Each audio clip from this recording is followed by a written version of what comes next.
Hello, GT maths classes में आपका स्वागत है। आज हम पढ़ेंगे coordinate geometry class 10th। Coordinate geometry में जो पढ़ना है उसमें जान लेते हैं थोड़ा सा। These are coordinate axis, x axis and y axis. हम जानते हैं कि एक्स एक्सिस और वाई एक्सिस जिस पॉइंट पे इंटरसेक्ट करता है उसको ओरिजिन बोलते हैं। ये सब आपने पढ़ा है जहां पर हम लोग प्लॉटिंग यानी कि चैप्टर आई थिंक 3 और 4 में यहाँ प्लॉटिंग की बात आती है। इसमें क्या पढ़ना है? इसमें ये पढ़ना है कि अगर एक्स एक्सिस पे कोई पॉइंट लिया जाएगा तो वहां एक्स तो होगा लेकिन वाई जीरो होगा, और वाई एक्सिस पे कोई पॉइंट लिया जाएगा तो वहां वाई होगा लेकिन एक्स जीरो हो जाएगा। और ओरिजिन का कोऑर्डिनेट क्या होगा? 0,0। ये जानना जरूरी है क्योंकि कई बार क्वेश्चन में लिख के आता है कि एक्स एक्सिस पे कोई पॉइंट है जो कि कहीं दो पॉइंट से इक्वल डिस्टेंस पे है। तो अगर ये आप नहीं जानेंगे कि एक्स एक्सिस पे जीरो क्या है तो पॉइंट लेट करने में प्रॉब्लम आएगी, और अगर पॉइंट सही लेट नहीं किया जाएगा तो सॉल्विंग निश्चित ही गलत होगी। इसके बाद जो एक फार्मूला, दो फार्मूले मेनली पढ़ने हैं आपको। एक है डिस्टेंस फार्मूला, डिस्टेंस फार्मूला पढ़ना है, और एक पढ़ना है सेक्शन फार्मूला। एक डिस्टेंस फार्मूला, एक सेक्शन फार्मूला। डिस्टेंस फार्मूले पे अगर काम किया जाए, अगर इसको डिराइव कराने की कोशिश की जाए तो कैसे होगा? कोऑर्डिनेट एक्सिस बना लिया हमने, ये ओ हो गया, ये एक्स एक्सिस हो गई, एक्स डैश हो गया, वाई हो गया, ये वाई डैश हो गया। मान लेते हैं दो पॉइंट इसमें दे रखे हैं, मान लीजिए एक पॉइंट पी दे रखा है और एक पॉइंट क्यू दे रखा है, और इसके बीच की डिस्टेंस हमको निकालनी है। तो क्या करना क्या है? सबसे पहले इन पॉइंट्स को लेट कर लेते हैं। एक पॉइंट हो जाएगा x1 y1, जबकि एक पॉइंट हो जाएगा x2 y2। इनके बीच की डिस्टेंस निकालनी, तो क्या किया जाए? इसको ज्वाइन कर दिया मैंने। उसके बाद क्या करना है? एक परपेंडिकुलर P से x एक्सिस पर और एक Q से x एक्सिस पर ड्रॉ कर दिया। हम जानते हैं कि अगर ये कोऑर्डिनेट x1, y1 है, इसका मतलब ये डिस्टेंस, अगर इसको नाम देते हैं m, इसको नाम देते हैं n, तो ये जो पॉइंट OM है, यानी कि जो OM की डिस्टेंस है वो x1 होगी और MP y1 होगी। सेम कंडीशन अगर हम बात करते हैं QN की, तो पूरी QN कितनी हो जाएगी? y2 हो जाएगी।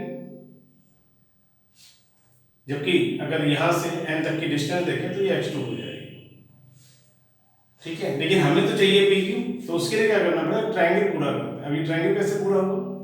हमने एक लाइन MN, इसको नाम दे देते हैं PQ, आ चुका R दे देते हैं। ये जो लाइन हमने ड्रॉ की है PR, ये पैरेलल है x एक्सिस की, या क्या कह सकते हैं परपेंडिकुलर है y एक्सिस पर। इसका मतलब अगर हमें PR निकालनी है, PR का मतलब MN, PR और MN क्या है? आपस में इक्वल है। अगर हमको PR निकालनी है, इसका मतलब हमको MN निकालनी है। तो MN की वैल्यू कैसे निकलेगी? MN निकालने के लिए x2 - x1 करना पड़ेगा, यानी PR की वैल्यू क्या आ जाएगी? x2 - x1। जबकि अगर QR की वैल्यू निकालें, QR की कैसे निकलेगी?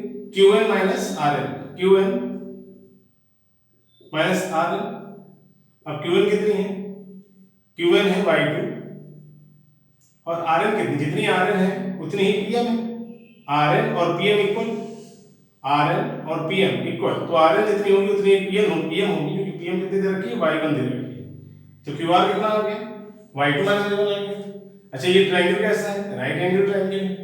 अगर राइट एंगल ट्रायंगल है तो इन ट्रायंगल PQR, अगर इसमें राइट एंगल ट्रायंगल, तो हम जानते हैं कि हाइपोटेन्यूज का square is equal to perpendicular square plus base square. अब QR इसका मतलब कितना है? QR का मतलब है y2 - y1 होल स्क्वायर, जबकि PR कितना है? PR है x2 - x1 स्क्वायर। चाहिए हमको PQ, तो क्या हो जाएगा? इसका अंडर रूट हो जाएगा। तो y2 - y1 whole square plus x2 - x1 का होल स्क्वायर। तो ये हो गया आपका डिस्टेंस फार्मूले का डेरिवेशन। ठीक है, चलिए अब बात करते हैं सेक्शन फार्मूले की।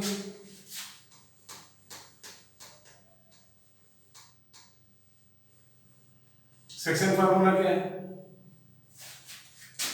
सेक्शन फार्मूले में भी एक्सिस तो बनानी पड़ेगी, बना लिया हमने, एक एक्स एक्सिस, एक वाई एक्सिस, और पॉइंट इसमें भी लेट करना पड़ेगा। मान लीजिए एक पॉइंट ये हो गया, एक पॉइंट ये हो गया, ये पी क्यू, और बीच में कहीं कोई पॉइंट आर है जो कि इसको इंटरसेक्ट कर रहा है और किस रेशियो में डिवाइड कर रहा है, एम रेशियो एन के रेशियो में।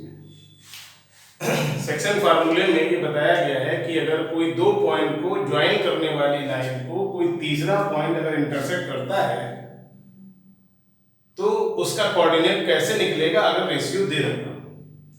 करना क्या है समझ लेते हैं फिर से। अगर कोऑर्डिनेट ले लें, p का कोऑर्डिनेट हो जाएगा x1 y1 मान लेते हैं, q को मान लेते हैं x2 y2, जबकि r को मान लेते हैं x, y। फिर वही परपेंडिकुलर ड्रॉ करना है आपको। कितना आ जाएगा अगर नाम दे देंगे, अभी एक यहां से ड्रॉ किया और एक यहां से ड्रॉ किया, नाम दे देते हैं इसको, ऊपर पी क्यू हो गया, आर हो गया, यहां पर दे देते हैं एम एन और P Q R S T T दे देते हैं, एम एन टी। उसके बाद और क्या करना है, सबसे पहले काम कर लेते हैं थोड़ा सा।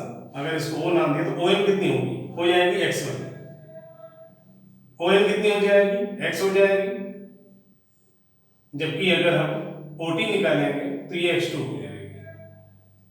अगर पी एम निकालें तो ये y1 हो जाएगी, जबकि अगर हम आर एन निकालें तो ये y हो जाएगी, और अगर हम क्यू टी निकालें तो ये कितनी हो जाएगी, y2 हो जाएगी।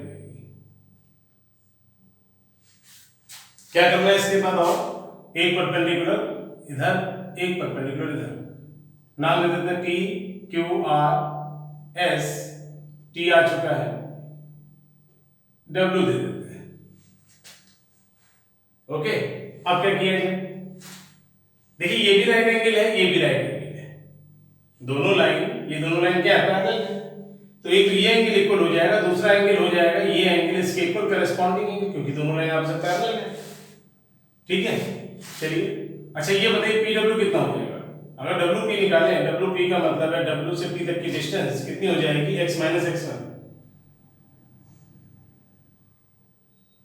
और अगर मान लीजिए हम आर एस निकालें तो ये कितनी हो जाएगी, x2 minus x, x2 minus x, यानी कि x2 से x को माइनस कर दिया हमने।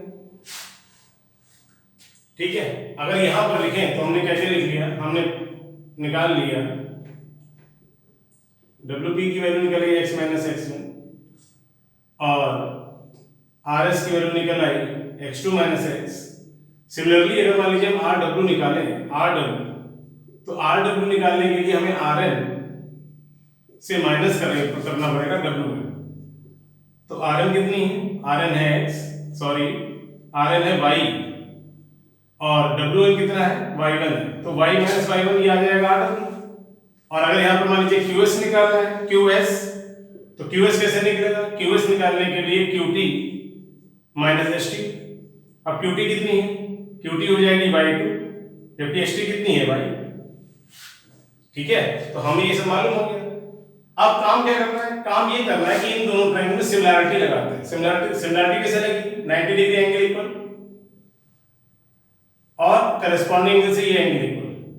भाई ए सिमिलरिटी, हम इन दोनों ट्रायंगल को सिमिलर कह सकते हैं, यानी कि triangle Q R S similar to triangle R P W, R P W, इनमें सिमिलर हो गए। कौन similarity, by A similarity, by A similarity. अगर ये सिमिलर हो गया तो हम जानते हैं कि करेस्पॉन्डिंग साइड का रेशियो सेम होगा, तो करेस्पॉन्डिंग साइड अगर इसमें हम पी आर लेंगे, पहले ट्रायंगल कौन सा ले रहे हैं, क्यू आर एस ले रहे हैं, तो क्यू आर एस की साइड अगर ले लेंगे, पहले मान लीजिए हमने ले लिया क्यू आर का रेशियो आर पी के साथ, क्यू आर का रेशियो आर पी के साथ, क्यू एस का रेशियो आर डब्ल्यू के साथ, और आर एस का रेशियो पी डब्ल्यू के साथ। वैल्यू फिल कर लीजिए, क्यू आर की वैल्यू कितनी निकली थी, क्यू आर है n, और आर पी कितनी है m। क्यू एस कितनी निकली थी, y2 माइनस y, जबकि आर डब्ल्यू कितनी निकली, y minus y1। R S कितनी है, आर एस है x2 माइनस x। जबकि पी डब्ल्यू कितनी है, x माइनस एक्स वन। अब क्या किया जाए, एक एक रेशियो यानी कि y और रेशियो को इक्वल करेंगे और x और रेशियो को इक्वल करेंगे, तो क्या आ जाएगा, अगर हम n upon m is equal to x2 minus x upon x minus x1 करते हैं तो क्रॉस मल्टीप्लाई कराएंगे तो हो जाएगा mx2 minus mx is equal to nx minus nx1।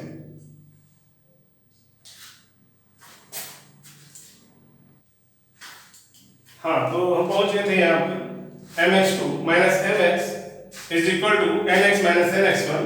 अब क्या किया जाए, x वाले टर्म एक पास कर लेते हैं, तो जब इधर आ जाएगा तो ये हो जाएगा nx1, सॉरी हमने कहा अभी आपसे कि x वाला टर्म इधर लेंगे, चलिए कोई प्रॉब्लम नहीं है, mx2 plus nx1 upon mx plus nx। क्या किया हम, nx1 इधर ले आए तो mx2 प्लस nx1 और mx उधर चला गया तो mx प्लस nx हो जाएगा। अगर इनमें कॉमन ले लिया जाए तो अंदर हो जाएगा m प्लस n x और यहां पर कितना है mx2 प्लस nx1। हमें वैल्यू किसकी चाहिए, x की चाहिए, तो ये आ जाएगा mx2 plus nx1 upon m plus n।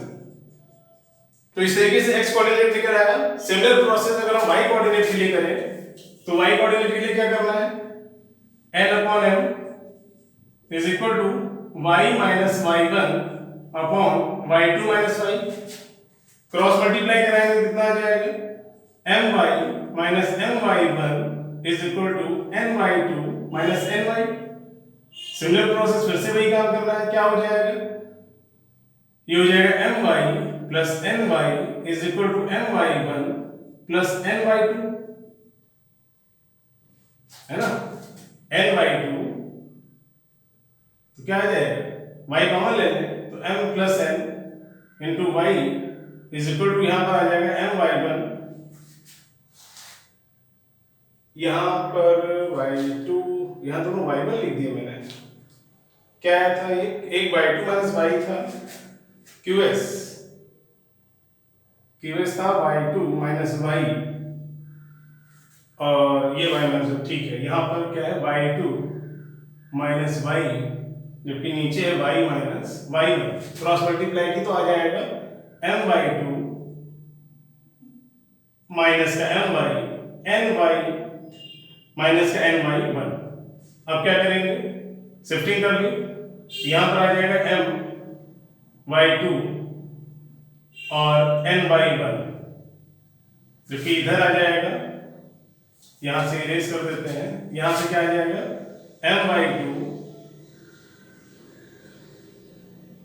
Plus ny1 is equal to my plus ny। अगर इसमें से कॉमन ले लें y तो m plus n y is equal to आ जाएगा my2 प्लस ny1। तो अगर y की वैल्यू निकालेंगे तो आ जाएगा my2 plus ny1 upon m plus n। तो इस तरीके से ये y का कोऑर्डिनेट आ गया और ये x का कोऑर्डिनेट आ गया। ये सेक्शन फार्मूले का डेरिवेशन हो गया, ठीक है। चलिए अब बात करेंगे क्वेश्चंस की।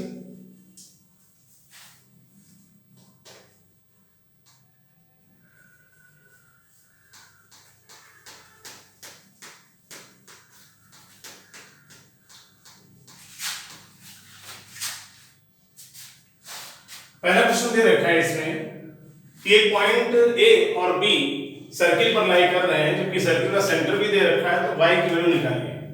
देखिए सर्किल का अगर सेंटर दे रखा है आपको, तो सेंटर कितना दे रखा है, 2, माइनस 3y, 2, माइनस का 3y ओ, और बाकी सर्किल पर दो पॉइंट दे रखेंगे, ये दे रखा है मान लीजिए -1, y और एक और कोई पॉइंट दे रखा है मान लीजिए b पॉइंट, ये दे रखा है 5, 7। y निकालिए। देखिए हमें मालूम है कि सेंटर से सरकमफ्रेंस पर अगर कोई पॉइंट लिया गया उससे उसकी डिस्टेंस निकाली जाएगी, तो वो डिस्टेंस रेडियस को रिप्रेजेंट करती है। इसका मतलब ये हो गया कि OA और OB आपस में इक्वल होगी। भाई OA और OB इक्वल क्यों होगी, क्योंकि OA और OB दोनों ही क्या है, रेडियस है। अगर OA और OB आपस में इक्वल होंगी तो इनके स्क्वायर भी आपस में इक्वल होंगे। स्क्वायर क्यों कर लिया आपने, स्क्वायर इसलिए कर लिया कि जो डिस्टेंस फार्मूला है उसमें अंडर रूट आता है, ठीक है। अगर हम चाहते हैं अंडर रूट ना आए तो हमने स्क्वायर कर लिया। अब क्या करना है, डिस्टेंस फार्मूला अगर इनके बीच में लगाया जाएगा तो क्या होता है, डिस्टेंस फार्मूला अगर लगाएं, ओबी अगर ओए की वैल्यू निकालें, पहले ओए की वैल्यू हो जाएगी फार्मूले के अकॉर्डिंग x2 माइनस x1 यानी कि -1 - 2 का होल स्क्वायर और y2 माइनस y1 इसका मतलब y माइनस -3 तो +3y का स्क्वायर। ये आ गई वैल्यू किसकी, ओए की। ऐसे ओबी की अगर निकालें, हमने यहाँ पर स्क्वायर लगाया था, इस वजह से यहाँ पर जो रूट है वो हमने नहीं लगाया, ठीक है। इधर निकालेंगे ओबी कितना आ जाएगा, यहाँ पर हो जाएगा 2 - 5 whole square plus -3y - 7 whole square. Solving कर लीजिए, -1 - 2 माइनस का 3 का स्क्वायर करेंगे प्लस का 9 आ जाएगा, y + 3 4y, 4y का स्क्वायर 16y स्क्वायर आ जाएगा। यहाँ पे 2 - 5 - 3 होता है, -3 का स्क्वायर 9 हो जाएगा, जबकि यहाँ पर -3 - 7 देखिए a + b का होल स्क्वायर, अगर आप a + b का होल स्क्वायर निकालें या -a - b का होल स्क्वायर निकालें, दोनों सेम, ठीक है। तो यहाँ पर a + b के होल स्क्वायर हिसाब से a स्क्वायर यानी कि 9y square plus b square यानी कि 49 और फिर 2ab तो आ जाएगा 42y। a square plus b square plus 2ab cancel क्या होगा, ये 9 इस 9 से कैंसिल आउट हो गया। शिफ्टिंग कर ले वन साइड में तो ये 16y square minus 9y square minus 42y minus 49 is equal to 0।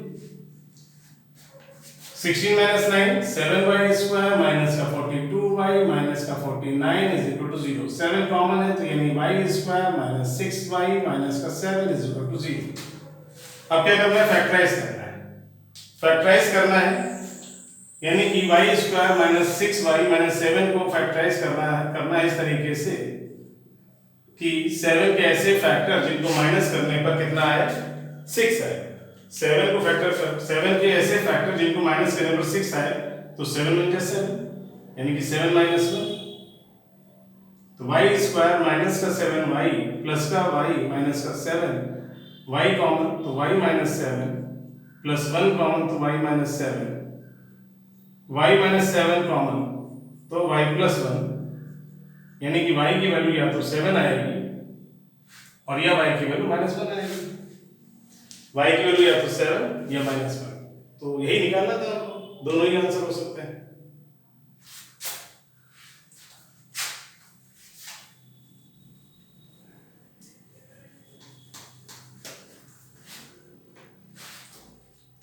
Question number 2 में क्या दिया हुआ है, क्वेश्चन नंबर 2 में कहा गया है ABCD एक रेक्टेंगल है और whose vertices are this and this, find the fourth vertex। इसका मतलब इसमें एक वर्टेक्स मिसिंग है।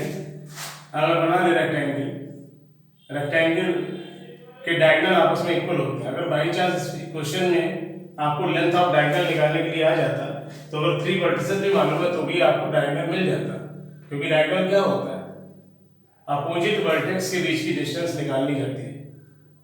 तो ये कोऑर्डिनेट नहीं मालूम है, इसको मान लेते हैं, मान लीजिए x, y, ठीक है। एक डायगोनल ज्वाइन कर दिया हमने, दूसरा डायगोनल ज्वाइन कर दिया। देखिए ये जो रेक्टेंगल होता है ये पैरेललोग्राम का ही एक स्पेशल फैक्टर है, ठीक है, क्योंकि पैरेललोग्राम की कंडीशन क्या होती है कि अपोजिट साइड्स जो होती हैं वो इक्वल होती हैं, पैरेलल होती हैं। रेक्टेंगल में भी यही होता है, लेकिन रेक्टेंगल में स्पेशल क्या होता है कि उसमें सभी वर्टिकल एंगल 90 होते हैं। इसका मतलब ये है कि पैरेललोग्राम की सभी प्रॉपर्टी रेक्टेंगल में होती है। तो यहाँ पर कहा गया है कि हमें क्या निकालना है, मिड पॉइंट, सॉरी हमें निकालना है fourth vertex of this rectangle. तो पहला काम क्या करना है, हमने मिड पॉइंट पे काम करना है। मिड पॉइंट किसका, डायगोनल का। देखिए एक ऐसा डायगोनल हमको मालूम है जिसके दोनों वर्टेक्स मालूम है, तो यहाँ पर मिड पॉइंट निकालने में कोई प्रॉब्लम नहीं आएगी। मिड पॉइंट कैसे निकलता है, सेक्शन फार्मूले में अगर m और n की जगह 1 1 लिख दिया जाए तो सेक्शन फार्मूला कन्वर्ट हो जाएगा मिड पॉइंट के कोऑर्डिनेट के फार्मूले में। कैसे, अगर x बराबर आपने पढ़ा mx2 + nx1 / m + n और y इक्वल टू पढ़ा है my2 plus N Y one upon M plus N. तो इसमें अगर वैल्यू लिख दी जाए तो यहाँ पर एम और एन की जगह वन वन लिखेंगे तो यहाँ x2 यहाँ x1 के नीचे क्या हो जाएगा, वन और वन मिलकर टू हो जाएगा। यहाँ कितना हो जाएगा, y2 हो जाएगा, y1 हो जाएगा, यहाँ पर वन वन मिलकर कितना हो जाएगा, टू हो जाएगा। तो ये जो निकला है ये मिड पॉइंट कोऑर्डिनेट का फार्मूला आ गया। अब अगर हम निकालना चाहते हैं मिड पॉइंट ऑफ BD कितना आ जाएगा, अगर निकालते हैं तो डायरेक्ट लिख सकते हैं x1 प्लस x2 अपॉन 2। तो x1 प्लस x2 इसका मतलब 0 प्लस 4 अपॉन 2 और 3 प्लस 0 अपॉन 2। और इसी तरीके से अगर हम मिड पॉइंट निकाल लें किसका, CA का या AC का, तो कितना आ जाएगा, x प्लस 4 अपॉन 2 और y प्लस 3 अपॉन 2। अच्छा ये बताइए क्या ये दोनों पॉइंट अलग अलग है, क्या ये जो पॉइंट O है वो मिड पॉइंट AC का भी है और BD का भी है। इसका मतलब ये हो गया कि ये दोनों मिड पॉइंट अलग अलग नहीं है बल्कि इक्वल है। तो इसका मतलब क्या लिख सकते हैं, इसका मतलब ये लिख सकते हैं कि 0 plus 4 upon 2 3 plus 0 upon 2 is equivalent to x plus 4 upon 2 and y plus 3 upon 2। आ क्या जाएगा, 3 0 प्लस 4 4 अपॉन 2 2 आ जाएगा और 3 प्लस 0 3 3 अपॉन 2 रहेगा। ये यहाँ पर जो भी है ना, क्या करते हैं कंपेयर कर लेते हैं, यानी कि x वाली वैल्यू यानी x plus 4 upon 2 is equal to 0 plus 4 upon 2। ठीक है, तो आ क्या जाएगा, ये आ जाएगा x plus 4 is equal to 4 यानी x बराबर 0। और सिमिलरली अगर y के लिए काम किया जाए तो 3 plus 0 upon 2 is equal to y plus 3 upon 2।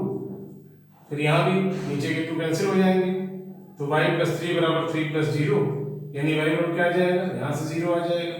तो जो कोऑर्डिनेट निकल के आएगा फोर्थ जो मिसिंग है वो आ जाएगा 0, 0।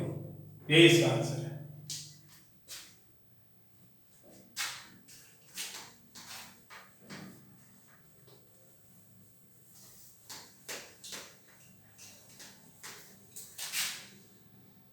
क्वेश्चन नंबर 3 पे आगे लिखा है द पॉइंट P, एक P पॉइंट है जिसका कोऑर्डिनेट दे रखा है k -1, 2 जो कि इक्वल डिस्टेंस पे कोई दो पॉइंट्स है, कोई दो पॉइंट है, एक पॉइंट दे रखा है मान लीजिए इसमें A, तो कितना दे रखा है 3, k और एक और पॉइंट दे रखा है B जिसका दे रखा है k, 5। और क्वेश्चन कह रहा है कि ये जो पॉइंट P है वो इन दोनों से इक्वल डिस्टेंस पे, इक्वल डिस्टेंस पे होने का ये कतई मतलब नहीं होता है कि ये जो P पॉइंट है वो AB पर कहीं है।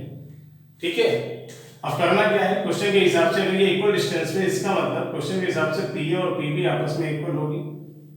अगर P और PB इक्वल है तो इनके स्क्वायर भी इक्वल होंगे, इसकी रूट हमको ना लगाना पड़ेगा। P स्क्वायर का मतलब क्या हो जाएगा, k -1 -3 का होल स्क्वायर यानी x2 x1 का होल स्क्वायर प्लस y2 यानी कि 2 k का whole square is equal to PB पे आए तो क्या हो जाएगा, k -1 - k होल स्क्वायर और 2 - 5 होल स्क्वायर। सॉल्विंग कर लेते हैं, k -4 हो जाएगा ये, जबकि यहाँ पर 2 k का होल स्क्वायर हो गया। यहाँ पर देखें तो k कट जाएगा, -1 का स्क्वायर में प्लस का बन जाएगा, जबकि यहाँ पे 2 - 5 - 3 होता है और -3 का स्क्वायर करने पे 9 आता है। तो ये हो गया 9 + 1 10। यहाँ पर ओपन करते फार्मूले को तो a स्क्वायर माइनस का 2ab प्लस का b square, a square minus का 2ab प्लस का b स्क्वायर। अब k स्क्वायर दो जगह पे 2k स्क्वायर हो गया, माइनस का 8k माइनस का 4k माइनस का 12k हो गया। 16 और 4 कितना हो गया 20 और ये 10 तरह के माइनस हो जाएगा। 16 और 4 20 में से 10 माइनस तो 10 बचेगा। 2 का फैक्टर सब में कॉमन है तो क्या बच जाएगा, k स्क्वायर - 6k + 5। अब 5 के ऐसे फैक्टर जिनको प्लस करने पर 6 है तो 5 × 5 यानी कि 5 + 1, तो ये हो जाएगा k स्क्वायर माइनस का 5k माइनस का k प्लस का 5 इज इक्वल टू 0। अगर इनमें k कॉमन ले लें तो k - 5, 1 कॉमन ले लें तो k - 5, k - 5 कॉमन ले लिया जाए तो k - 1। तो इस तरीके से k की दो वैल्यू आ जाएंगी, k बराबर 1 आ जाएगा, k बराबर 5 आ जाएगा।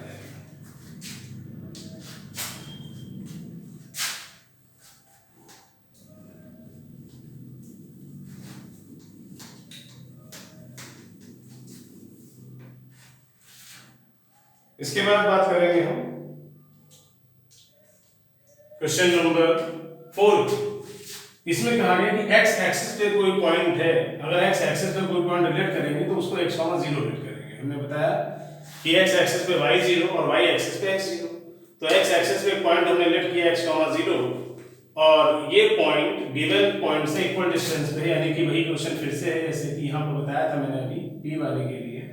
एक ये होगी डिस्टेंस, एक ये होगी डिस्टेंस, एक a पॉइंट होगी जो कि दे रखा है 3, -1, 0, जबकि दूसरा जो पॉइंट दे रखा है b वो दे रखा है 5, 0। इसको नाम दे दिया हमने p। फिर से वही pa स्क्वायर और pb स्क्वायर को इक्वल कर दिया। क्यों? क्योंकि pa और pb आपस में इक्वल है, ऐसा क्वेश्चन में दे रखा है इक्विडिस्टेंट। तो क्या किया जाए इसमें? तो फार्मूला लगा दिया जाएगा। तो यहाँ पर pa का मतलब हो जाएगा x -1 यानी x + 1 का होल स्क्वायर और 0, 0 -0 का होल स्क्वायर। क्योंकि इधर अगर देखें तो x - 5 का होल स्क्वायर और 0 - 0 का होल स्क्वायर। तो 0 - 0 तो हो जाएगा फिनिश, यानी कि बचेगा x + 1 का होल स्क्वायर और यहाँ बचेगा x - 5 का होल स्क्वायर। आप डायरेक्ट स्क्वायर इसके कैंसिल आउट नहीं करेंगे, अगर ऐसा कर देंगे तो x खत्म हो जाएगा। आपको फार्मूला खोलना पड़ेगा a² + 2ab + b²। यहाँ पे भी a² - 2ab + b²। अब x² शिफ्ट होगी, कैंसिल हो जाएगा, x² शिफ्ट करेंगे इधर, कैंसिल हो जाएगा और 10x और 2x, 10x इधर आएगा प्लस का हो जाएगा, यानी कि 12x हो जाएगा ये, और 1 इधर आके माइनस हो जाएगा, तो 25 - 1 24 हो जाएगा। तो x कितना आ जाएगा? 24/12 यानी कि 2 आ जाएगा। तो हमें यहाँ पर x निकालना था, पॉइंट निकालना था। तो देखो जो पॉइंट होगा, जो पॉइंट निकलेगा वो पॉइंट क्या आ जाएगा? 2, 0।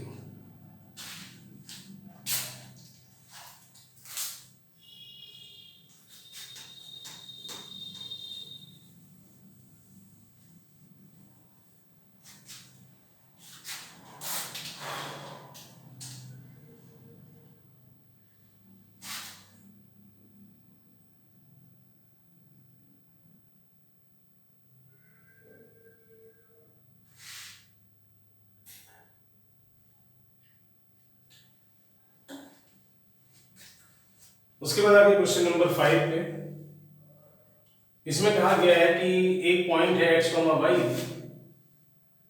सेम क्वेश्चन एक जैसे है, कुछ थोड़ा सा अलग था, इसी वजह से इनको लिख दिया मैंने। a दे रखा है 7, 1, b दे रखा है 3, 5 और एक पॉइंट कहीं p है, इसका कोऑर्डिनेट x, y दे रखा है और कहा गया है कि ये दोनों पॉइंट a और b है वो p से क्या इक्वल डिस्टेंस में है। इसका मतलब हमें एक रिलेशन निकालना है x, y का। इसके साथ कैसे निकलेगा? हमने भी बताया था pa अगर pb के इक्वल है तो इनके स्क्वायर भी आपस में इक्वल होंगे। इसका मतलब x - 7 का होल स्क्वायर प्लस y - 1 का whole square is equal to x - 3 का होल स्क्वायर प्लस y - 5 का होल स्क्वायर।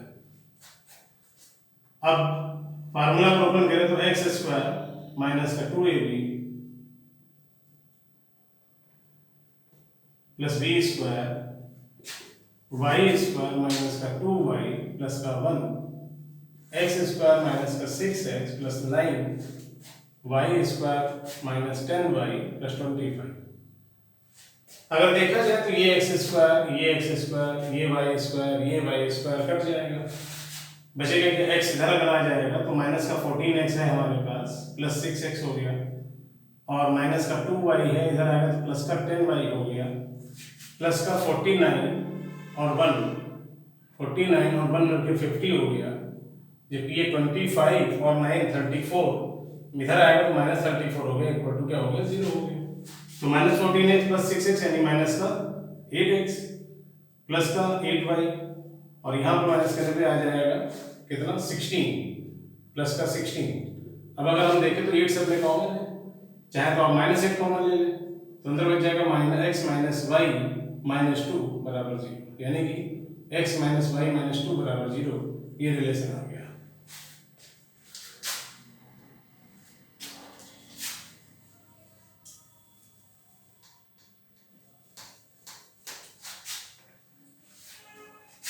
क्वेश्चन नंबर 6 में दिया है कि in what ratio does this point divide this and this point, यानी कि एक पॉइंट ए दे रखा है, एक पॉइंट बी दे रखा है, ए दे रखा है 2,3 और बी दे रखा है 7,8 और एक कोई पॉइंट है मान लीजिए यहाँ पर सी जो कि दे रखा है 4,5। हमें बताना क्या है, हमें बताना है कि ये इस ए बी को किस रेशियो में डिवाइड करती है। दो तरीके हैं, या तो आप m रेशियो n ले लीजिए या k रेशियो 1 ले लीजिए। ज़्यादा इसी k रेशियो 1 में है क्योंकि ये सिंगल वेरिएबल होता है और m और n अगर लेते हैं तो उसमें दो वेरिएबल हो जाते हैं। अब अगर यहाँ पे लगा दिया जाए तो हम जानते हैं फार्मूला x बराबर nx2 plus nx1 upon m plus n। तो x कितना है 4 है, m कितना है k है, x2 कितना है 7 है, n कितना है 1 है और x1 कितना है 2 है। 1 into 2 2 आ जाएगा, नीचे m प्लस n यानी k प्लस 1। क्रॉस मल्टीप्लाई कराएंगे तो क्या आ जाएगा 7k plus 2 is equal to 4k plus 4। 4k इधर आ जाएगा तो 7k माइनस 4k, 2 इधर आएगा तो 4 माइनस 2, यहाँ 2 बचेगा, यहाँ पे 3 बचेगा, तो k की वैल्यू कितनी आ जाएगी 2/3। तो जो रेशियो निकालना है वो 2/3 है, यही आंसर है।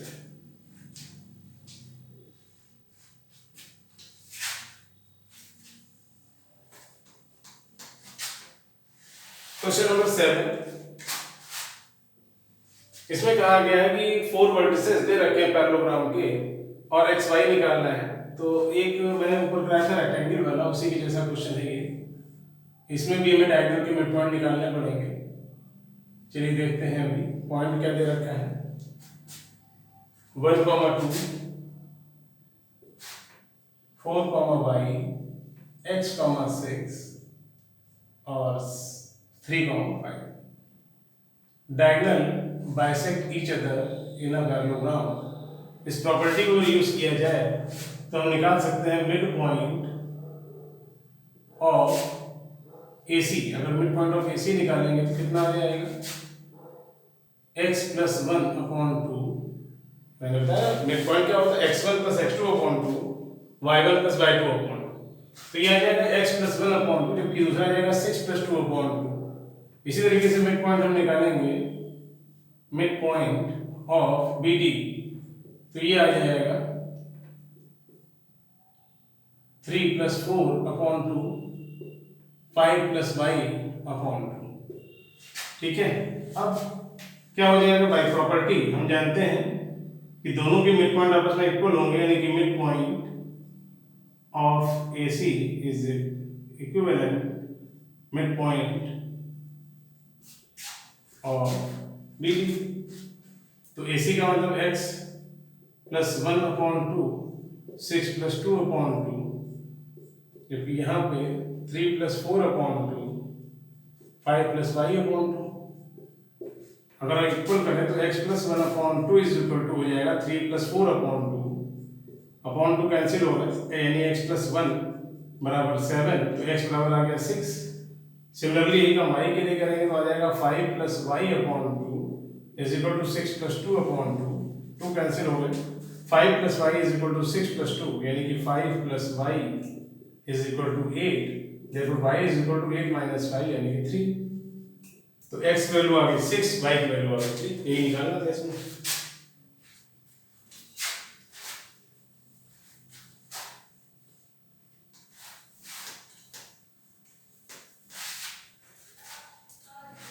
उसके बाद बात कर रहे हैं क्वेश्चन नंबर 8 की। क्या है क्वेश्चन नंबर 8? क्वेश्चन नंबर 8 में कहा गया कि if A and B are 2 points are given -2, -2, 2, -4 respectively, find the quadrant of P such that AP is equal to 3.7 AP। थोड़ा सा इंपॉर्टेंट क्वेश्चन है। इसमें ये कहा गया है कि एक पॉइंट ए हो गया, एक पॉइंट बी हो गया। ए पॉइंट दे रखा है क्वेश्चन में -2, -2 और एक बी पॉइंट दे रखा है 2, -4 और इस पे ही कहीं कोई पॉइंट मान लीजिए P दे रखा है। तो क्वेश्चन क्या कह रहा है? क्वेश्चन में लिखा हुआ है कि जो AB है दिस इज 3/7 ऑफ AB। तो इसका मतलब क्या होगा? इसका मतलब ये हुआ AP upon AB is equal to 3/7। ठीक है, लेकिन हमें AP और AB नहीं बल्कि AP और P भी चाहिए। तो क्या किया जाए? रेसिप्रोकल करिए पहले इसको। तो ये हो जाएगा A B upon A P, जबकि यहाँ हो जाएगा 7/3। अब ए बी को क्या लिख सकते हैं, ए बी को लिख सकते हैं A P plus B P, और अपॉन में क्या है ए पी, तो ये ए पी क्या हो जाएगा, A P upon A P हो जाएगा, और B P upon A P हो जाएगा। A P upon A P तो ये तो 1 हो जाएगा, और यहाँ पे हो जाएगा B P upon A P is equal to 7/3। तो B P upon A P की वैल्यू कैसे निकलेगी, B P upon A P आ जाएगा 7/3 माइनस 1, एलसीएम ले लेंगे तो 7 माइनस 3 आ जाएगा 4/3, यानी कि बीपी और एपी का रेशियो कितना हो गया, 4:3। सही है, 3:7। ठीक है, तो अब क्या काम हो सकता है, हमें चाहिए था एपी पीपी का रेशियो, यहाँ आया बीपी एपी का रेशियो, तो फिर से रिवर्स, यानी वैसे क्या करते हैं, इनवर्स कर दे इसको, दोनों तरफ रेसिप्रोकल कर दे, तो AP upon BP is equal to आ जाएगा 3:4, यानी हमको अब रेशियो भी मालूम चल गया। अब हमें क्या करना है, सेक्शन फॉर्मूला लगा देना। अब ये कोऑर्डिनेट x y है, इसकी वैल्यू निकाल लेंगे कैसे, x इज इक्वल टू क्या हो जाएगा m, यानी कि 3 की मल्टीप्लाई x2 से, तो 3 × 2 प्लस n की वैल्यू x1 से, यानी 4 की वैल्यू मल्टीप्लाई -2 से, अपॉन 3 की मल्टीप्लाई 2 से, 4 की -2 से, अपॉन m प्लस n, यानी कि 3 + 4। ऊपर कितना आ जाएगा, 3 × 2 6, 4 टू जाएगा माइनस का, अपॉन 7, तो -2/7 आ गया। और अगर y के लिए सॉल्व करें तो y बराबर क्या हो जाएगा, 3 की मल्टीप्लाई -4 से, यानी कि 3 × -4 प्लस 4 की मल्टीप्लाई फिर से -2 से, तो 4 × -2 अपॉन 3 + 4 क्या आ जाएगा, 3 4 जा 12 माइनस का 8 अपॉन 7, दिस इज -20/7। तो जो कोऑर्डिनेट आया वो क्या आ जाएगा, ये आ जाएगा -2/7, -20/7। ये आंसर है इसका।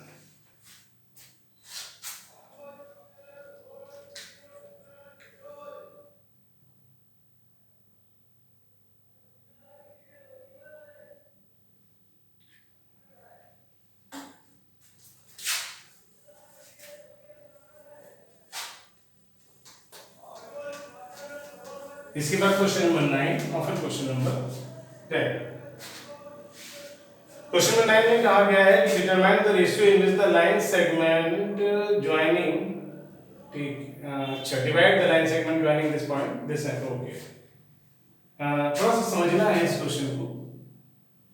देखिए, एक ए हो गया पॉइंट, एक बी हो गया पॉइंट, ए कोऑर्डिनेट दे रखा है क्वेश्चन में 2, -2, जबकि दूसरा पॉइंट दे रखा है 3, 7, और एक लाइन है जिसकी इक्वेशन दे रखी है 2x + y = 4।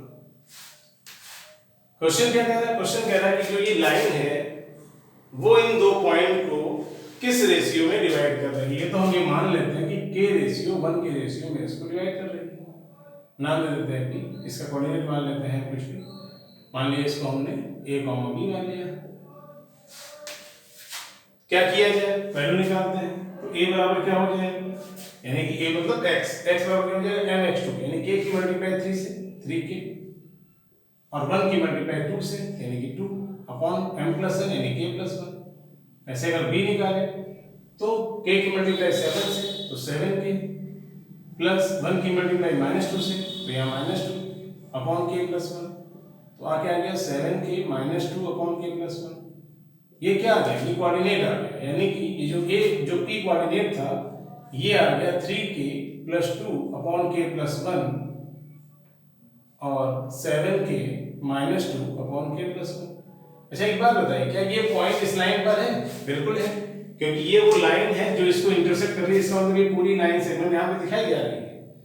ये जो लाइन पूरी है ये पॉइंट इस लाइन पर होगा, इसका मतलब ये x y की जगह पर वैल्यू हम पुट कर सकते हैं। देयरफॉर अगर इन वैल्यूज को हम रखें उसमें, तो आ जाएगा 2 टाइम्स ऑफ 3k + 2 अपॉन k + 1 प्लस y का मतलब 7k -2 अपॉन k + 1 इज इक्वल टू कितना, 4।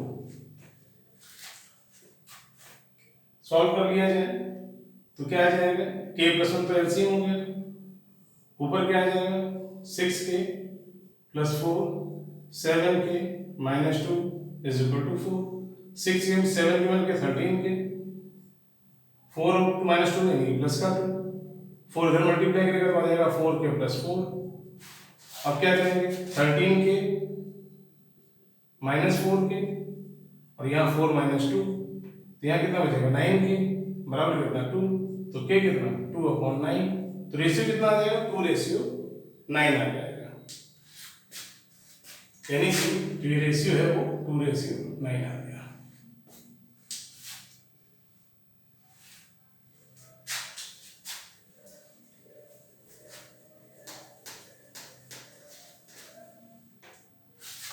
हम आगे क्वेश्चन नंबर 10 में, इसमें क्या दिया गया है, एक स्क्वायर दिया है,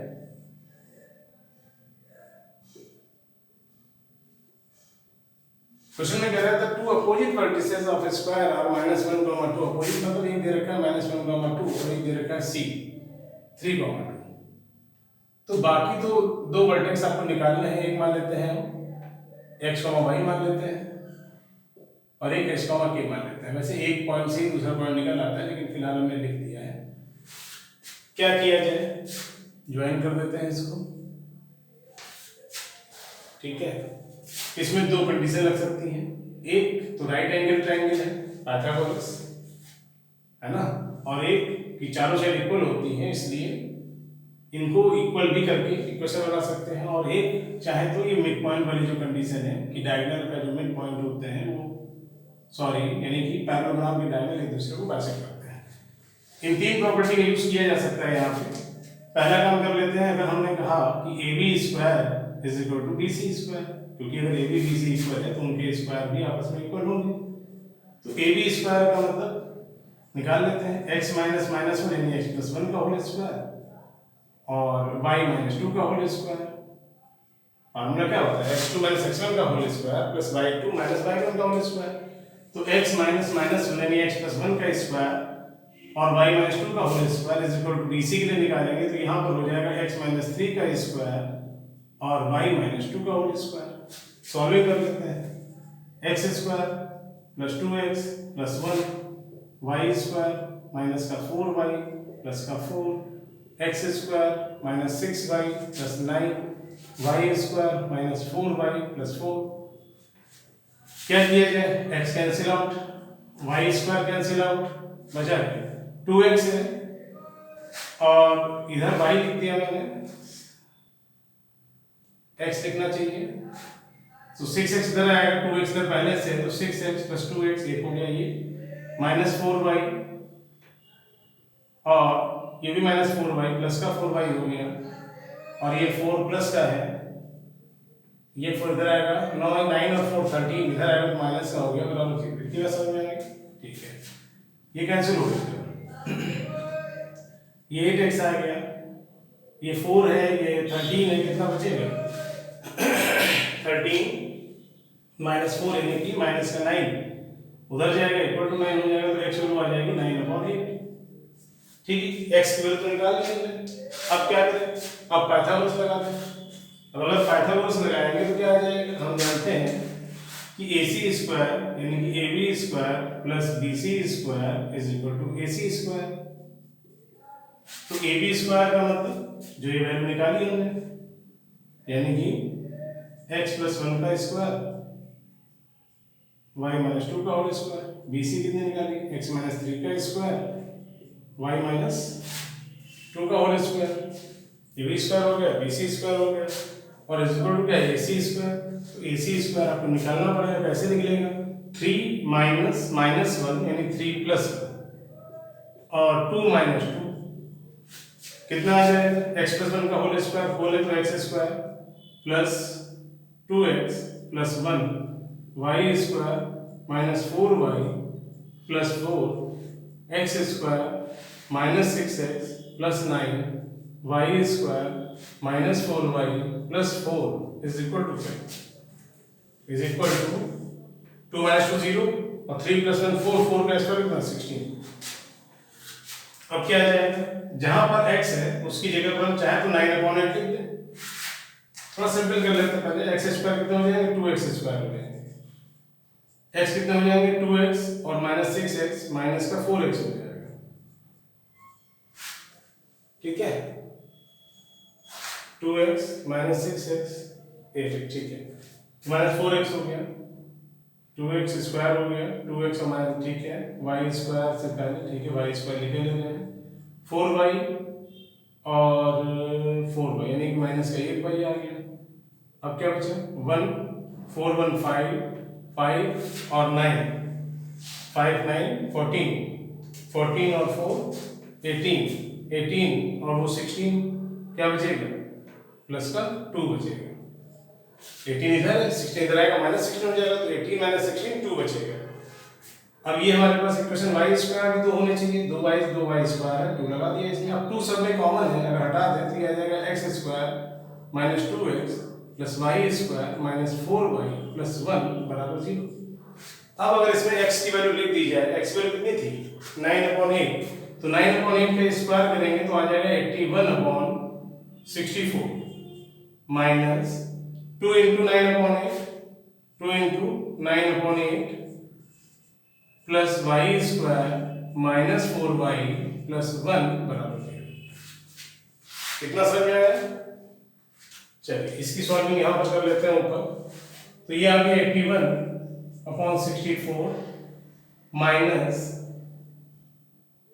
9 two 18/16 plus y square minus 4y plus 1 minus plus 1 is equal to 0।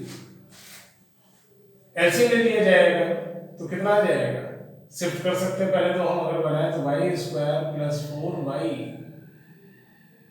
और प्लस 1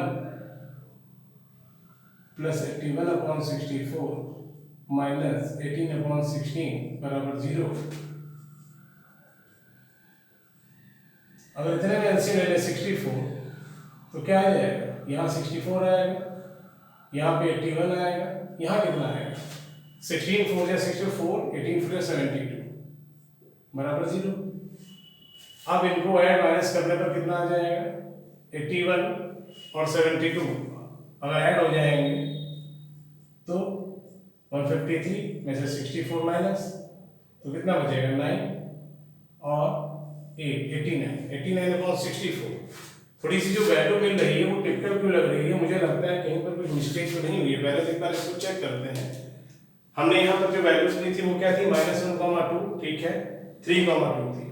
फिर हमने यहाँ पर एक पॉइंट ऐड किया, x + 1 का होल स्क्वायर, x + 1 का होल स्क्वायर, y - 2 का होल स्क्वायर, x - 3 का होल स्क्वायर, y - 2 का होल स्क्वायर, फिर x square plus 2x plus 1 y square minus 4y plus 4 x square minus 6x plus 9 y square minus 4y plus 4, फिर x square cancel out हो गया, y square cancel out हो गया, यहाँ 2x बच गया और ये 6x इधर आएगा, प्लस में हो गया 8x हो गया, ये माइनस का 4y इधर भी माइनस का 4y, यानी ये टर्म कैंसिल आउट हो जाएगा, प्लस का 4 कैंसिल आउट हो जाएगा, y स्क्वायर कैंसिल आउट हो जाएगा, यानी ये पूरा टर्म कैंसिल आउट हो जाएगा।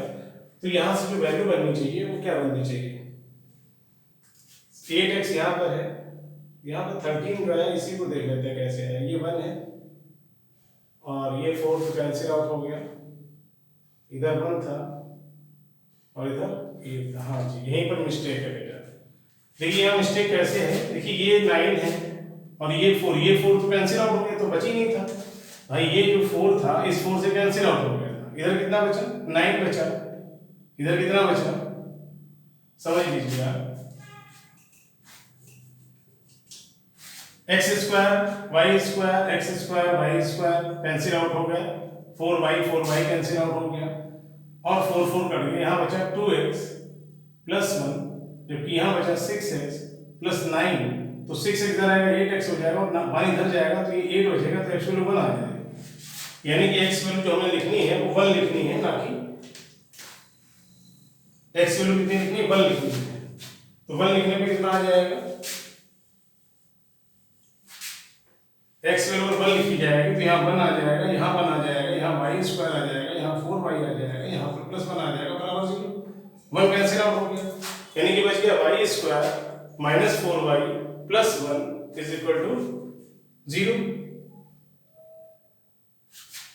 यानी Y square minus 4y plus 1 बराबर 0। देखिए अभी भी जो लग रहा है वो होल स्क्वायर नहीं दिख रहा है।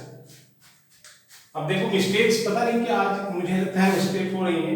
2x लिखा था तो जब x की मल्टीप्लाई 1 से होगी तो यहाँ 2 आएगा, तो कितना हो जाएगा माइनस का 2 प्लस का 1, माइनस का 2 प्लस का 1 माइनस का 1, और ये कट जाएगा यानी बचेगा y square plus 4y is equal to 0। तो अगर y कॉमन ले लें तो हो जाएगा y प्लस 4, तो y की वैल्यू या तो 0 आएगी या y की वैल्यू माइनस 4 आएगी।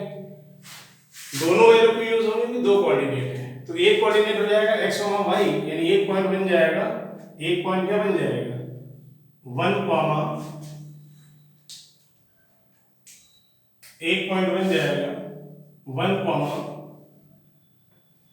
0 और एक बन जाएगा 1, -4। तो इस तरीके से ये दोनों जो वर्टेक्स है रिमेनिंग वो निकल जाएंगे। थोड़ा सा एक बार फिर से देख लीजिए। पहला काम जो हमने किया, हमने AB और BC को इक्वल किया, स्क्वायर कर दिया, वैल्यूज लिख ली, सॉल्व कर दिया, x की वैल्यू निकाल ली। फिर हमने क्या किया, हमने पाइथागोरस लगा दिया, AB square plus BC square equal to AC square, solving कर दी और उसके बाद जो भी आया उसमें हमने x की वैल्यू लिख दी। तो ये आ जाएगा 1 - 2 यानी माइनस का 1 और ये प्लस का 1 कैंसिल हो गया, बचा y square minus 4y equal to 0। y common ले लेंगे तो हो जाएगा अरे y स्क्वायर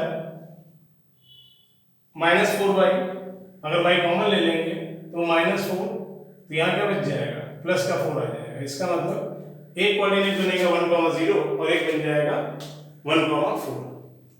चलिए आज बस इतना ही, फिर मिलते हैं नेक्स्ट क्लास में। Thank you.